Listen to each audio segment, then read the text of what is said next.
Okay, how's everybody doing this evening? Of course, my name is Kent, and the channel is EOS San Diego.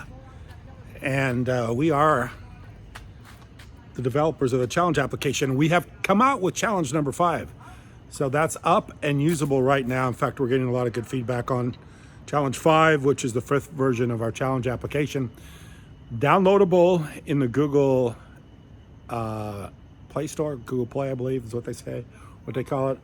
And also the, not Android, I always do that, always make a mistake, the Apple App Store. So Google Play and Apple App Store.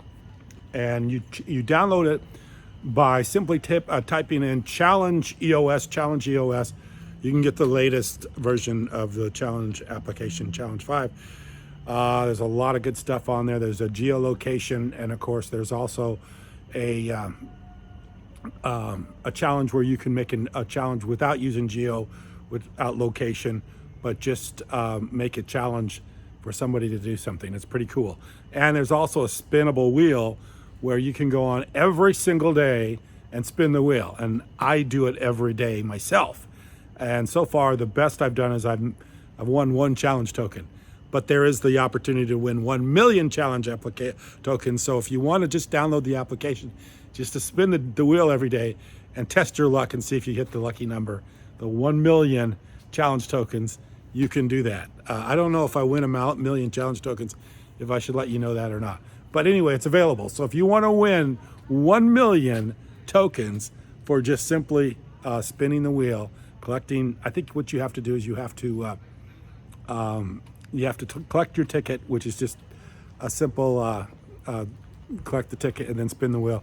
You'll have an opportunity to win 1 million tokens, and you can, of course, keep it on the application in the wallet, and you can get 1 million tokens for just trying that. So test your luck every day and see how you do. Like I say, up to this point, the most I've won is 1 token, but I keep doing it every day because hopefully one day I'm just like everybody else. The odds are set, and I have a chance to win 1 million tokens, and so do you. So give it a shot. I want to talk just a little bit about the markets because it seems as though the markets aren't getting where we want them to be, which is I'd like to see Bitcoin at least over 10, 12,000. I'd like to see EOS up in the $4 or $5 range, and we're well below those numbers, but I don't think that it's going to stay there for long. What's going on in the macro, the bigger picture, is that the Federal Reserve is continuing to buy up assets and not letting this market be a true market. It's not a true market. Of course, it hasn't been for a long time. Federal Reserve is buying corporate debt. They are buying stocks. They're buying treasuries. They're buying everything. They're propping up the entire market as if nothing has happened, as if COVID had never happened. The markets are continuing to stay strong. I think gold hit a new high. Everything is being propped up by the Federal Reserve right now, by stimulus and printing money, and just pretending like nothing ever happened. Like there's not lots of people out of work, schools not back in school. We're coming up on the fall, and I don't even know if they're going to reopen schools or not. And obviously, if you don't reopen schools, you could create a huge problem for the workforce. People who have to watch kids or pay for people to watch kids means it's much harder to work. It's much harder to to be able to put in the number of hours you need to put in. It just creates a huge problem when we have this, and yet the markets aren't reflecting that, simply because the Federal Reserve has continued to buy up the assets. And as long as they buy up the assets, then the markets don't go down. They just continue to go up as they're doing, which is complete craziness that, we have a central banking system that just continues to buy stuff and not have it reflect the actuality of what's going on, which is we've had a huge hit into the world economy, a huge hit, and almost the kind of hit that the markets all should be down and everything should be should be reflective of what's going on, but it's not, because we're not in a true market. We're in this artificial market. So we all know that. If you've been paying attention, if you watch anything on YouTube, you can see that's going on. So it's like, nothing's happened, and the world just goes on as it's been going on for a long time. And the outcome of all this is that Asset prices will continue to inflate as they continue to print more money.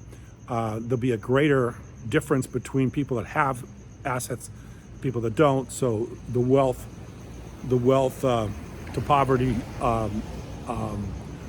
will be bigger. There'll be the wealthy people will become more and more wealthy. The poor people, the middle class, will continue to be poor, and will continue to be less able to even afford the basics of life, which is a place to live and some basically just to be able to survive.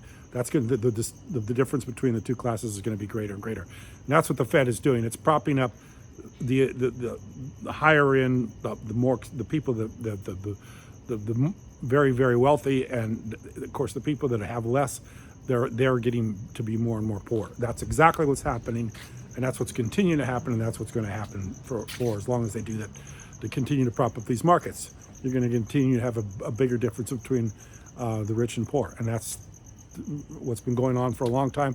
But you're going to see that at an accelerated pace, and it's going to get longer and longer and bigger and stronger, and the gap is going to be wider and wider, and that's what's happening right now. When this stimulus money and all this extra money that the Federal Reserve's printed starts to flow into the cryptocurrencies, I don't know. Right now, there's a lot of incentive for people to stay in the stock market because the stock market is good. So not a lot of reason for people to flee that. But you cannot continue to play this artificial game forever. And there's going to have to be some point in time where the Federal Reserve just can't continue to hold stocks and drive the price of stocks up higher and higher and higher. Because if they do that, there's nobody else in the market. They're the only ones in the market. They're the only ones continuing to buy. At some point, they're going to have to taper this off, because if they don't, and the market falls, it's going to look really bad for the Federal Reserve and what they've been doing, and it's obviously going to be more transparent. So at some point, the market's going to have to start to slow down, and at that point, I think a lot of money is going to be flowing in other directions.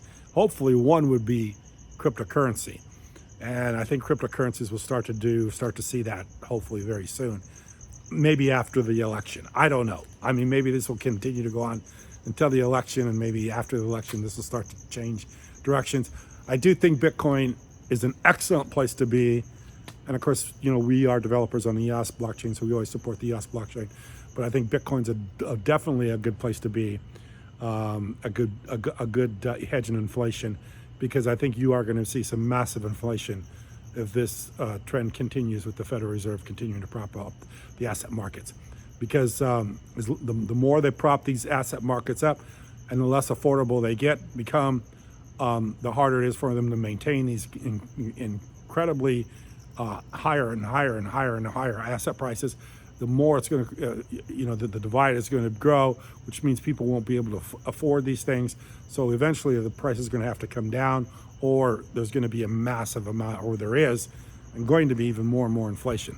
So that's the way this is going to play out. It's definitely a tricky game they're playing right now, but they can play it for a long time, because they can make as much money as they want to make. They can buy up as many assets as they want to buy, and they can continue to keep them overly valued for as long as they want to keep it. So very interesting times. But in my mind, the only real thing to invest in is something like real estate or cryptocurrencies. I would even stay away from the gold market, because I'm never trusted commodities, especially commodities that can be shorted as easily as gold can be shorted. Not that Bitcoin can't be, but although I think the amount of Bitcoin in the world is definitely a known amount, whereas the amount of gold in the world we don't know. So you can always play around with the gold market. So like I say, nothing's really changed for us. We just continue to develop and build and watch the cryptos and continue to be involved with the crypto market. But as far as everybody else is concerned, I think the stock market's got to be a scary place to be. If your 401k is in the stock market, I'd be scared to death. Is however long that the Fed wants to continue to support this market. I don't know, but if they pull out, there's nobody else there to take up these high prices. So anyway, very interesting times. We'll keep an eye out for what's going to happen, and of course, we continue to develop and continue to build and continue to believe in cryptos. I appreciate you watching. Thank you very much.